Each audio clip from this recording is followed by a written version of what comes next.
Everyone thinks I just deliver food. What I'm actually delivering is capital. 6 months from the night you're about to see, that same delivery driver's side project will be making more money than his actual job. He doesn't know that yet. Tonight, he just knows his phone is at 41% and his bank account is at $340. This is Jalen Brooks, 23 years old, parked outside a Chick-fil-A in Atlanta, waiting on his next DoorDash ping with a clothing brand that has 200 followers and 0 sales. This is not a story about luck. This is a story about what happens when someone stops treating dead time like it belongs to nobody and starts treating it like it belongs to the business. Let's go back 6 months.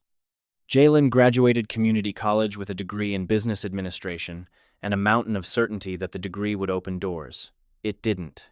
63 applications in 4 months, 4 interviews, 0 offers. The 5th recruiter who told him, "We're looking for someone with more experience," was the same week rent was due, and his mother had already covered him twice that year. So he signed up for DoorDash.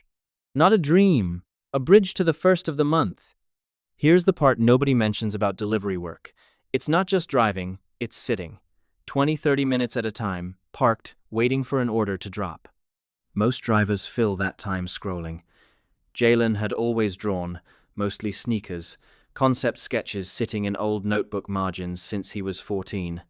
One slow Tuesday, parked outside a Waffle House waiting on an order that wouldn't come, he opened a free design app and sketched a hoodie graphic instead, just to kill time. He posted it on his personal Instagram with the caption, "Thoughts?" 43 likes, more than anything he'd posted in a year. Small number, but Jalen read it the way a trader reads a chart move. Not a compliment, a signal. He did the math nobody his age is taught to do.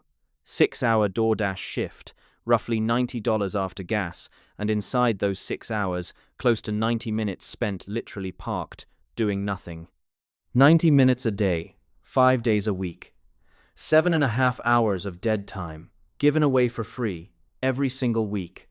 So, he made a decision almost nobody actually makes. The 90 minutes belong to the business now, not to him.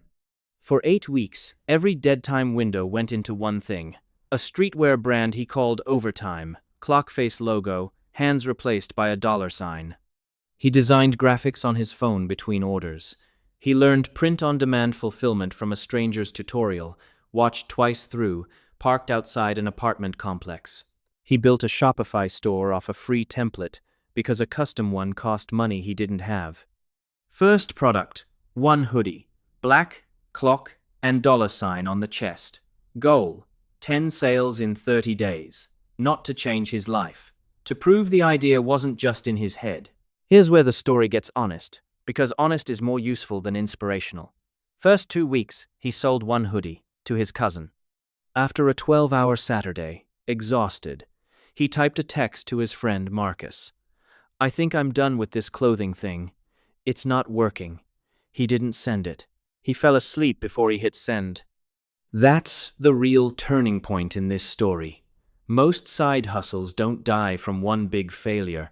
They die from a tired person almost sending a text at 11:40 p.m. Week 3, the shift came from distribution, not algorithm luck. Jalen started wearing his own hoodie on every delivery, every doorstep, every gas station. Every, "Thank you, have a good night." A customer messaged him in the app asking where the hoodie was from. He sent the link instead of just saying thanks. She bought one, she posted it, her friend bought one. He'd turned the job into a walking billboard for the other job. 8,000 miles a month he was already driving became marketing he wasn't paying for. By week 6, 41 hoodies sold.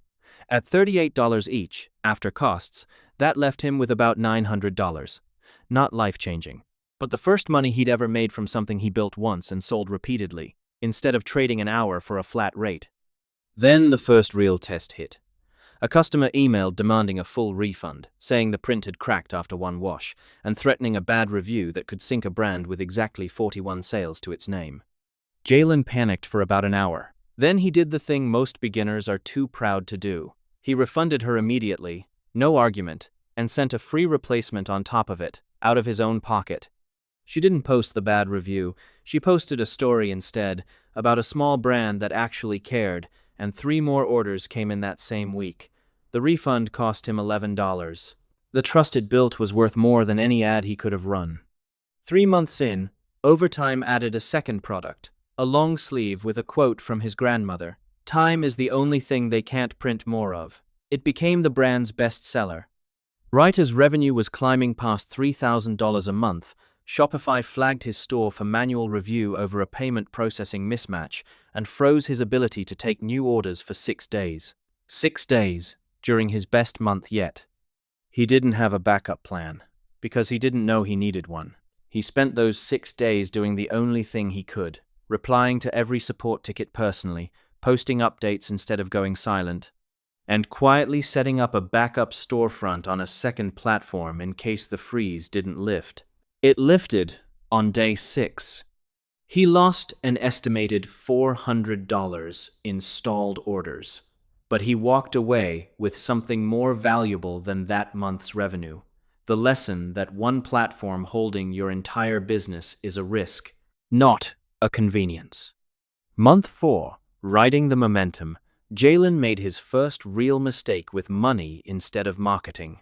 He used almost his entire savings, around $1,100, to buy bulk inventory up front instead of paying per unit through print on demand. He ordered based on what he liked, not what the data said. Too many large sizes, not enough medium, a color nobody asked for. $200 of that inventory sat in his closet for over 2 months, dead capital, money that wasn't working. That mistake taught him the one thing business school never quite makes real. Cash sitting in unsold inventory is not an asset, it's a hostage. From then on, every order was placed against actual sales data, not guesswork. By month 6, monthly revenue had crossed $7,000, with margins near 40% now that inventory was finally being bought correctly. And here's the number that matters more than any of those. Jalen cut his DoorDash schedule from 6 days a week down to 3. Not from burnout, because the math had flipped. 3 days of driving covered his bills, and 4 days went straight into the brand he used to build in stolen 90-minute windows. He wasn't choosing between the job and the dream anymore. He'd built a bridge between them, and now he was just walking a little further across it every month. This isn't a story about a kid who got rich off a hoodie overnight. Today, Overtime brings in a little under $9,000 a month, and Jalen still keeps 2 delivery shifts a week, partly for the cushion, partly because the patience that Carr taught him is something he's not ready to give up. What this story proves is something the data backs louder than any single example could. More than half of Gen Z workers right now have some kind of side income running next to their main job, and most of them aren't doing it to escape work. They're doing it because the side hustle, not the job, is where they actually believe their future is coming from. The job funds the dream. It doesn't compete with it. The mistake almost everyone makes is believing you have to hate your job to deserve a dream, or quit it to prove you're serious about one. Jalen never hated DoorDash. He used the dead time, the gas money, the captive audience standing on every porch he walked up to. The job wasn't beneath him. The job was underneath him, holding him up while he built something taller. The job wasn't the enemy of the dream. The job was the dream's investor. If you're sitting in a car right now, or standing behind a register, or stocking a shelf, waiting for permission to start the thing you actually want to build, here's the only permission you're going to get. You don't need to quit anything. You need the 90 minutes you're currently giving away for free, and one decision to stop giving them away. That's the whole secret. It was never about the hoodie.